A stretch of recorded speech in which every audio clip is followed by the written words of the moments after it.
ভোটের জন্য আন্দোলন করেনি। অবশ্যই মানুষ একটা গ্রহণযোগ্য নির্বাচনের জন্য এবং রাষ্ট্রে তার নির্বাচিত সরকার প্রতিষ্ঠার জন্য আন্দোলন অন্যতম কারণ।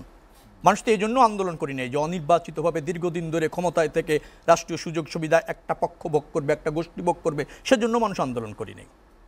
সংস্কার তো আমরা চাচ্ছি, সংস্কারের জন্য পর্যাপ্ত সময় দেওয়া হচ্ছে। প্রয়োজনীয় সংস্কার সবাই চায়, সব রাজনৈতিক দল চায়, জনগণ চায়। সংবিধানের কথা উনি বললেন, সংবিধান নতুন করে হতে পারে, আবার বলছেন সংস্কারও হতে পারে। ইয়েস, আমি সংস্কারের সাথে একমত, প্রয়োজন আছে। এই সরকার যদি করে সেটাকে আমরা স্বাগত জানাচ্ছি।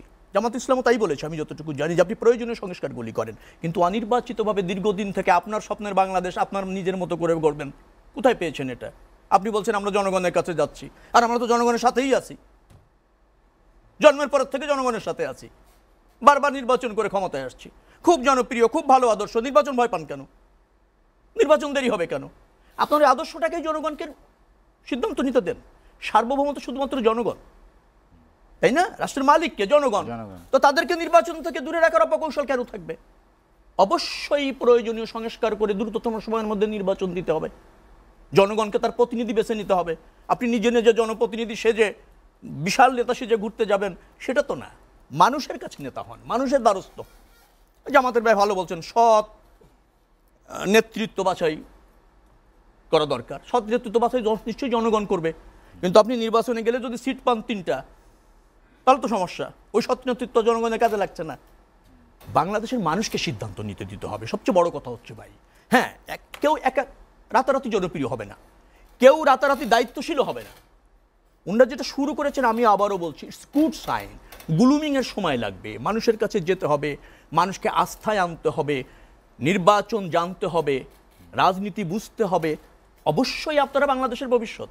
আর ভাই, আমাদের তো 57 হয়ে গিয়েছে, আমাদের নেতাদের আরও বেশি বয়স হয়ে গিয়েছে। আপনারা ভালো করলে তো আমাদের জেনারেশন আপনাদের রাজনীতি করতে পারে, সেখানে আসেন। এই জন্য বলছি, চ্যালেঞ্জগুলি খুবভাবে নেওয়া দরকার। উনি বলছেন ওনাদের আমির বলেছেন চাঁদাবাজি করলে, আমাদের নেতা কি বলেছেন তা তো বলেন নাই, যে বিএনপিতে কোনো চাঁদাবাদের স্থান নেই। আমরা অসংখ্য যাদের ন্যূনতম সম্পৃক্ততা পেয়েছি ভাই, বহিষ্কার করেছি, মামলা পর্যন্ত দিয়েছি, আজীবনের জন্য বহিষ্কার করেছি, এবং আইন শৃঙ্খলা রক্ষাকারী বাহিনীকে আমাদের লোক বাদী হয়ে মামলা দিয়ে থানায় তুলে দিয়েছে। আমি কয়েকজনের নাম বলতে পারবে এখানে, আমি আর বলবেন আজীবন বহিষ্কার, আমি তো বলছি পারবে না, যাদের প্রমাণ হয়েছে। এখন দুটা জিনিস আছে, শোনেন, এটা হলো অবশ্যই আপনি আমার কথা শোনেন। দুটো জিনিস আছে, একটা হচ্ছে ধরেন অনেক সময় মিডিয়া বলে এটা আপনাদের বিরুদ্ধে চাঁদাবাজির অনেক অভিযোগ আসছে, এবং আপনারা 2-1টা ব্যবস্থা নিয়েছেন, একদম সিলি, আমি আসছে 2-4টে ব্যবস্থা আপনারা নিয়েছেন। মিডিয়া একভাবে বলে, আমরা দলের থেকে তদন্ত করে যদি বুঝি, যেমন আমি কলাবাগানের একটা কথা বলতে পারি, একটা দোকানে গিয়ে ছাত্র দলের এক ছেলে এরকম করেছে, তাকে আজীবনের জন্য বহিষ্কার করা হয়েছে, তার ওটা উইথড্র হবে না এবং নিষিদ্ধ করে দেওয়া হয়েছে। নজির ওনাদের মধ্যেও আছে, নতুন যারা আছে। চাঁদাবাজের আসলে কোনো দল থাকে না, দুষ্কৃতিকারী এই সমাজে আছে, রাষ্ট্রীয় পৃষ্ঠপোষকতা নেই, প্রশ্রয় নাই, সেটা তো আমাদের দল আমরা খুব স্ট্রংলি বলেছি। আবার এই যে বললেন যে এই 5ই আগস্টের পর অনেকে সক্রিয় হয়েছে, আমরা সবসময় সক্রিয় ছিলাম। 17 বছর জেল, জুলুম, অত্যাচার, গুম, খুন চেষ্টা করেছি সর্বাত্মকভাবে। রাজনীতিবিদরা আন্দোলন করে ফ্যাসিস্ট সরকারকে পতনের পরিবেশটা অনিবার্য করেছে। তারপর এটাই হয় সারা পৃথিবীতে, যেখানে গণঅভ্যুত্থান হয়েছে রাজনৈতিকভাবে এবং নেতৃবৃন্দ শুরু করে, চরম পর্যায়ের সময় সব শ্রেণী পেশার মানুষ এসে গণঅভ্যুত্থান ঘটায়। এটাই নিয়ম, সেটা 17 বছরে করেছি। আপনারা 2014-এর পর থেকে নীরব ছিলেন, এখন বলবেন কৌশলে ছিলাম, কেউ বলতে পারেন ছাত্রলীগের মধ্যে ছিলাম, সেটা আপনাদের কৌশল হতে পারে, কিন্তু সোচ্চার আমরা এখন না ভাই, অলওয়েজ সোচ্চার, রাজপথে সোচ্চার। এই যে বৈষম্য বিরোধী আন্দোলনটা সব শ্রেণী পেশার মানুষ হলো, তখন আমাকে দায়িত্ব দেওয়া হয়েছিল ঢাকা মহানগর দক্ষিণ বিএনপির প্রধান সমন্বয়কারী। I tried my level best, সব জায়গা থেকে করেছি। 9বার জেলে গিয়েছি, 193টা মামলা, 97 দিন রিমান্ডে রেখেছি হাসিনার আমলে। সোচ্চার আমরা ছিলাম, আমাদের দলও ছিল। এখন ব্যাপারটা হলো কি, কারো স্যাক্রিফাইস বেশি, কারো কম, তবে এই অর্জনটা জাতির অর্জন। আবার জাতি গঠনের জন্য কিছু ঐক্যমতের প্রয়োজন আছে। আবার ঐক্যমত তোমার এই না যে জামাত ইসলাম আর জাতীয়তাবাদী দল আর ধাপে ধাপে শানিত হব, ধাপে ধাপে সমৃদ্ধ হব, এটা প্রয়োজন আছে। জরাজীর্ণ রাজনীতি আওয়ামী লীগ করেছিল, কিন্তু আওয়ামী লীগ ফ্যাসিবাদ হয়েছে বিধায় সব রাজনৈতিক দল খারাপ, ফ্যাসিবাদ, শাসন ব্যবস্থার পরিবর্তন হবে না, এটা ভাবার কোনো কারণ নাই। কারণ আমরা 2 বছর আগেই আমাদের যে 31 দফা আমরা দিয়েছি। আমি আবারও বলছি, 31 দফার বাইরে আরও যদি কোনো ভালো প্রস্তাব আসে, সেটা আলোচনা হতে পারে, সেটা আমরা গ্রহণও করতে পারি। জামাত ইসলাম ক্ষমতায় গেল আগামী নির্বাচনে, আমরা বলতে পারি যে ভাই আমরা 31 দল বলেছিল, তুমি এখান থেকে এই দেখো তোমার সাথে যেগুলি তুমি যোগ্য গ্রহণযোগ্য মনে করো, ন্যায় মনে করো, কারেকশন করো। বৈষম্য তারা ক্ষমতায় আসলো, জাতীয় নাগরিক পার্টি ক্ষমতায় আসলো, তারাও এখান থেকে গ্রহণ করতে পারে। আমরা ক্ষমতায় যাওয়ার পর আপনাদের কোনো প্রস্তাবনা থাকলে সেটাও জনগণের রাষ্ট্র ব্যবস্থাপনায় প্রত্যক্ষ অংশগ্রহণের একমাত্র পথ, দ্বিতীয় কোনো পথ নেই। দ্বিতীয় রিপাবলিকানের কথা বলছেন, ফ্রান্সে কত নম্বর রিপাবলিক চলে? 5ম রিপাবলিক চলে। তো রিপাবলিকও কদিন পর চেঞ্জ করবেন নাকি আবার? আপনি দ্বিতীয় রিপাবলিক করলেন, আর কিছুদিন পারবেন না দ্বিতীয় না তৃতীয় রিপাবলিক। ফ্রান্সে 5ম চলছিল।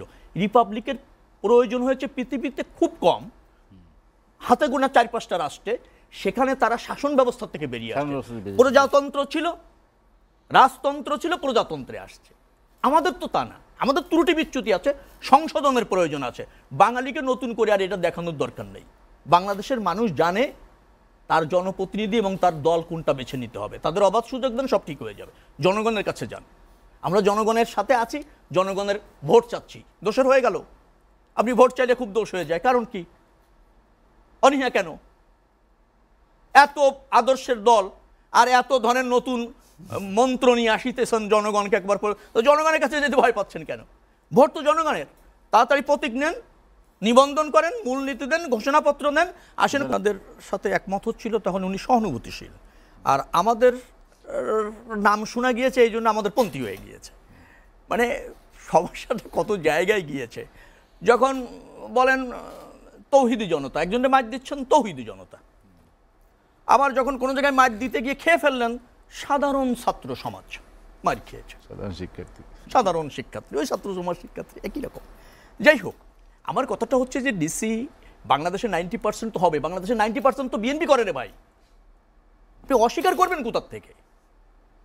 তারপর আপনাদের দর্শন আমাদের চেয়ে ভালো হলে আমরা আজ ক্ষমতায় নাই, আমরা ওই সিস্টেমের চেঞ্জটা করতে চাই। সেই সিস্টেমে এই সহানুভূতি পাইলে না, এই সহানুভূতি নিয়ে তো চেঞ্জ করা যাবে না। যেন জনগণের সেবক ডিসি গাড়ি রিকোজিশন করে আপনাদের হিসেবে পাঠাচ্ছে, আপনি সিস্টেম চেঞ্জ করতেছেন। আপনি ওর পদত্যাগ দাবি করেন, কালকে একটা কর্মসূচি দিয়ে বলেন যে ওই ডিসি কে আহত নিহত প্লিজ পরিবারের প্লিজ প্রতি প্লিজ আমার কথা শুনেন না ভাই। ন্যায় আপনি আপনাদের দল থেকে কালকে একটা সাংবাদিক একজন সম্মেলন আহত করে নিহতকে বলেন আপনি ধারণ করছেন যে না। ওই ডিসি যেভাবে দলীয় প্রতি আনুগত্য দেখাতে গিয়েছে তাকে ক্লোজ করা হোক, তা তো করছেন না। একজন সেটা তো শহীদ ভালো লাগছে। আহতকে সে একটা বাস দিয়েছে, আহত দিয়ে ব্যক্তিগতভাবে পাঠাই দিত। এখন শহীদ আহতকে আর না আপনি তো প্রশাসনের হস্তক্ষেপ চাচ্ছেন না, কিন্তু আপনার জন্য করলে তো খুব ভালো লাগছে, আহতের জন্য করেছে। এই যে ভালো লাগাটা, এটাই তো ক্ষতি। যাই হোক, ওটা আর না যাই। উনি একটা কথা বলেছেন, স্থানীয় সরকার নির্বাচন এই মুহূর্তে হবে না, বিকজ বাংলাদেশের জনগণের নির্বাচিত একটা সরকার দরকার, সেটা ওনাদের দুইজনের সরকারিতে স্থানীয় সরকার নিরপেক্ষভাবে করব। ওনার আতঙ্কিত থাকার কারণ না, কারণ জামাত ইসলাম বলে বাংলাদেশের মানুষ বিএনপি আওয়ামী লীগ সব দেখে ফেলছে, সব খারাপ, সব বাজে, উনাদের শুধু গ্রহণ করতে চায়। তো উনরা জাতীয় নির্বাচনের মাধ্যমে ক্ষমতায় এসে তারপর স্থানীয় নির্বাচন করুক, উনরা তো ভালো দল, উনরা তো আর হস্তক্ষেপ করবে না আমার মনে হয়। আরেকটা কথা বলি, বাংলাদেশপন্থী দল একমাত্র হচ্ছে বাংলাদেশ জাতীয়তাবাদী দল বিএনপি। স্বাধীনতার যুদ্ধ ঘোষণা এবং অংশগ্রহণ করে বাংলাদেশকে স্বাধীন করেছিল পাকিস্তানের বিরুদ্ধে, আর ভারতীয় তাবেদারি আওয়ামী লীগ করেছিল, তার বিরুদ্ধে আন্দোলন সংগ্রাম লড়াই করেছে গত 17 বছর না, সব সময় ভারতীয় আধিপত্যের বিরুদ্ধে। বাংলাদেশপন্থী রাজনৈতিক দল হচ্ছে বাংলাদেশ জাতীয়তাবাদী দল বিএনপি। মানুষ তার সাথে